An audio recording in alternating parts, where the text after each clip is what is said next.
எல்லா புகழும் இறைவனுக்கே. 80, 90கள்லயே வந்து பார்த்தீங்கன்னா, பாஸ்கி மாமா சினிமாவுக்கு நடிக்க வந்துட்டாங்க. ஒரு சில சத்யராஜ் படத்தில மக்கள் என் பக்கம், அதுக்கப்புறம் வரவு நல்ல உறவுன்னு நெனைக்கிறேன். விசுவோடைய படம். இந்த மாரி படத்தெல்லாம் வந்து பார்த்தீங்கன்னா, ஒரு சீன் வந்திருப்பாங்க. ஒரு மிகச்சிறந்த நடிகர், மிகச்சிறந்த டப்பிங் கலைஞர்.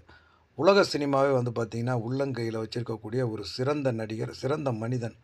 இவர் வந்து பார்த்தீங்கன்னா, கேப்டனுடைய மிக தீவிர பக்தர் அப்டின்னே சொல்லலாம். இவர் வந்துட்டு சினிமாவுல வந்துட்டு ஹீரோவா நடிக்கணும்னு வந்தவர் தான். ஸோ, இன்னைக்கு தான் அவருடைய ஆசை நிறைவேறியிருக்கு. அக்கரன் அப்படிங்கிற ஒரு படத்தில முதன்மை கதாபாத்திரமா கதையோட நாயகனா அவர் நடிக்கிறாரு. இந்த படத்த விஜயகாந்தோடைய சமாதியில தான் நான் லான்ச் பண்ணுவேன் அப்படின்னு சொல்லி லான்ச் பண்ணியிருக்கிறாரு.